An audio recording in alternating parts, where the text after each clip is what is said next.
So why don't you start by telling us something about yourself, a little background about you, and where have you been born and brought up? So I'm a Mumbaikar. I've lived in Mumbai all my life. Actually, I was born in Amritsar. My whole family comes from the food capital of obviously of India. But born and brought up in Bombay. I did my undergraduation from here, and then I moved north for my post grad, and then I've been working all around the country and all around the world post that. So yeah, I've got a chance to live and work in different parts of the world, but Mumbaikar at heart. That's amazing.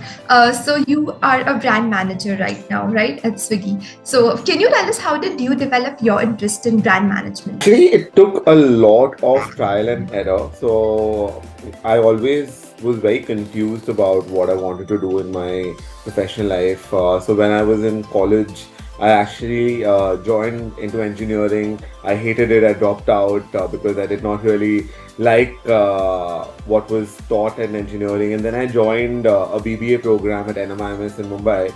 And I really liked how they taught the ideas of business and various aspects of going into business, be it marketing, finance, and entrepreneurship, etc. I think that was really interesting to me. So I thought that yes, maybe a role in a business kind of will be exciting.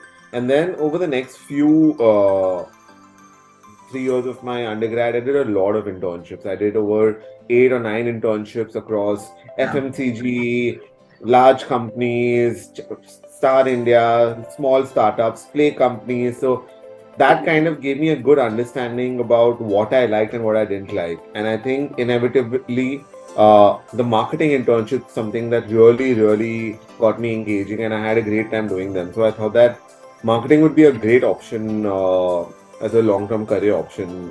Right. And post my master's at Ashoka University, I did the Young India Fellowship Program. Post that, I wanted to kind of get a role that combines both my passions, which is marketing and food, and that's something I stumbled upon through my series of other experiences, and that's why I took up a role in brand marketing at K Hospitality in Mumbai, and eventually moved into Swiggy about 2.5 years later, and now 4 years later at Swiggy, I've built over 50 brands that have been scaled across 300 locations across the country, and I've also got a chance to work with various food brands such as Social, Smokehouse Deli, Fuzzy Cafe, and be a brand manager for their brands too. So I think just the whole process of trying out and figuring out what really works for me is what I followed, and eventually it landed up to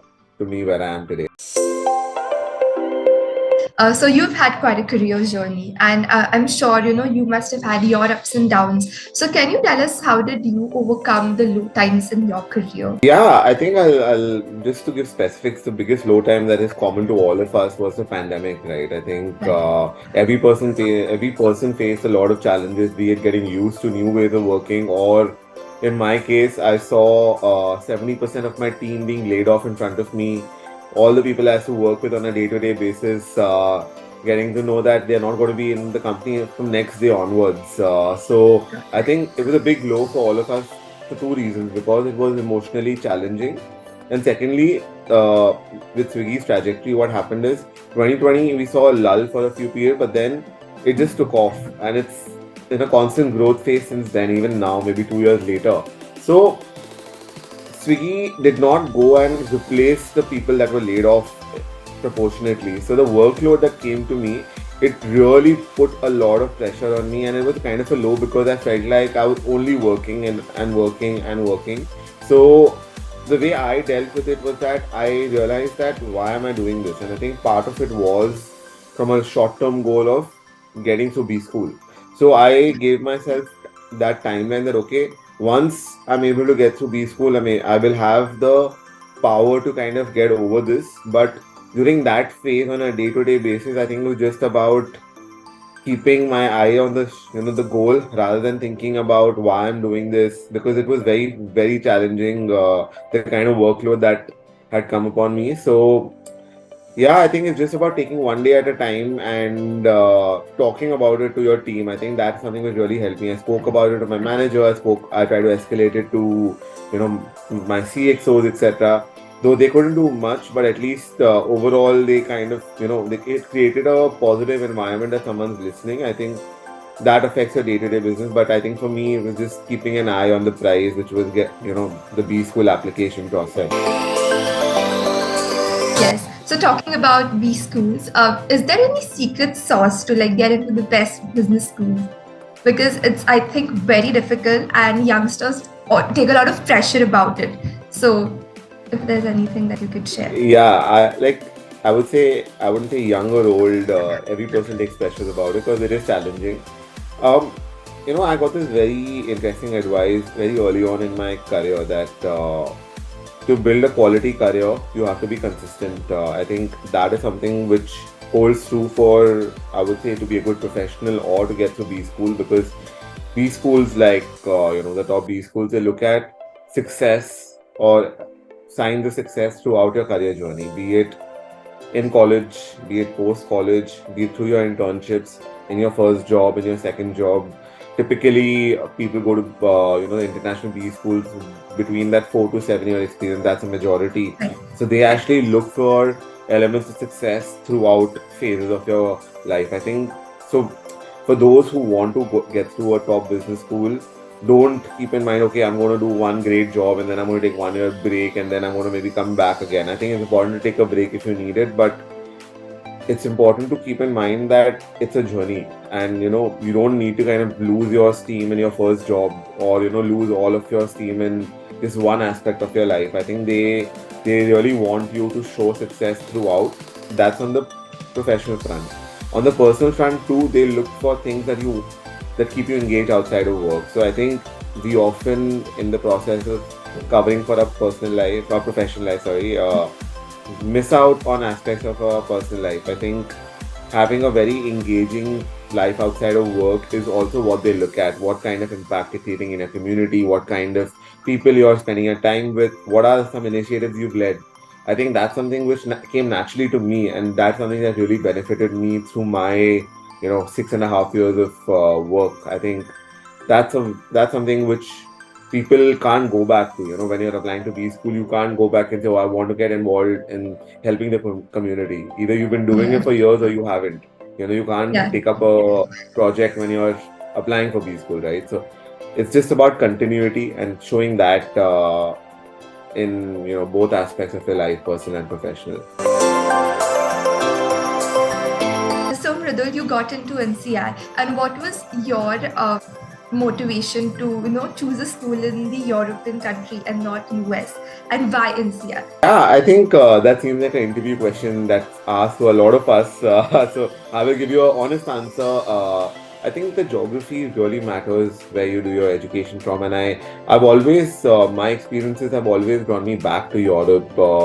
I spent a lot of time in Europe, working, traveling, and I think that kind of culture vibes with me a lot. And I think the culture of the MBA plays a big part in terms of two things. Your experience and the kind of peers you spend your time with. So I think I realized that maybe that's where the kind of people I want to be with. And second is that INSEAD is a very global school. In fact, Yeah. it has folks from over 90 nationalities. So I realized that if I'm surrounded by people from all around the world, that is the environment in where I will thrive. So compared to other US schools, they're not as international in terms of the class. So that was a big consideration. And thirdly, I see myself working in Europe post my MBA. So that's also a big consideration. If, for example, if I started out in the US and then I want to get a job in Europe, it will be very challenging, and vice versa too.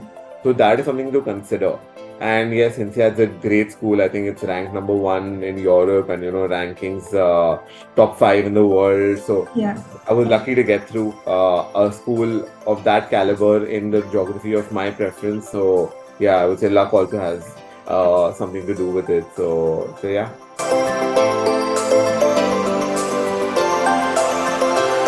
You've also been associated with Talerang since 2014. So, can you tell us how has your experience at Talerang been? And you have also been a part of the Future CEOs program. So, Can you share your experience from then?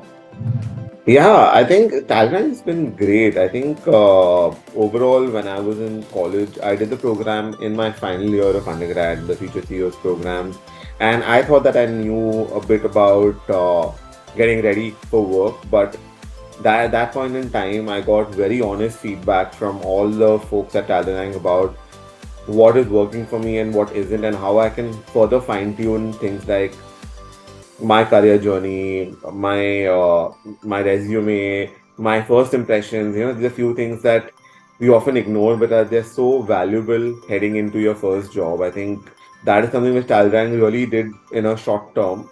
And over the last 8 years in my association with Talerang, I think they've all, the team and Shweta, they've been very kind enough to constantly provide the right kind of resources and the right kind of guidance in my career, because I think even though people get success in their career, they're constantly looking to get the kind that, direction. Sometimes, you're looking for advice in your career, you're looking for understanding because there's someone's been there before you. So I think they've been able to connect me to folks who understand my challenges and help me out. And, they've always been very, very kind to offer opportunities. And I think for me, I actually love engaging with students and sharing my journey with them so that they can actually either don't make the same mistakes I did, or if they have any problems, I love sorting it out. So even as part of the alumni advisory board in Bangalore, I got a chance to meet a lot of students and actually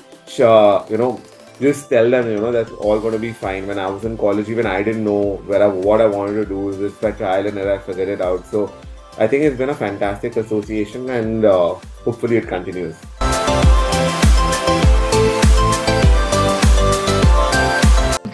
And if I had to ask you one key takeaway that you remember from the Future CEOs program, what would it be? That has stayed with Uh, you. I think the resume making skill, I think I feel like a resume ninja now, because normally it is the most cumbersome task when you're applying for jobs, B school, internships, etc. And people just don't put in that much effort. But I think the way Talrang taught us how to make a resume, and the small, I would say, key hacks that they teach us, that's something which stayed with me even today, and I'm using it even now when I'm applying for internships at B school. So I think that was one key skill which will never die, and trust me, you have to take it in your own hands to make a resume. No one can help you. So I think that's something which Talrank taught me, and I'm still holding on to it. And lastly, is there any advice that you'd like to give to students who are just starting off with college? Yeah, I think we off like in college, there's a lot of time. I think we 3 or 4 years in college, it's not that hectic. Even at IITs, which is I would say the most, I would say, tough program, unless you're becoming a doctor. But largely in, I would say, engineering, business, arts, there's a lot of time at college. So I think utilizing that time to figure out what is it that you truly like is important. So be it through internships or community initiatives or some other projects with your professors, etc. I think use that time to kind of figure out two things: what you like and where your strengths are, so that when you are looking for any professional opportunity, be it a job or starting out on your own or working for somebody else or working at a social firm, etc., you know that you're taking a informed decision and you're not kind of going in blank, because 3 or 4 years is a lot of time. Plus, you have the summer, which is relaxed. Then use that time to figure out your strengths and your likes and dislikes. Eventually, those two combined lead to a successful professional career, and also lead to eventually personal happiness, is what I have understood. So, because if you're happy at work, majority of your life kind of falls into place. So I would say this is what I've learned, and I hope that people can try to take away something from that.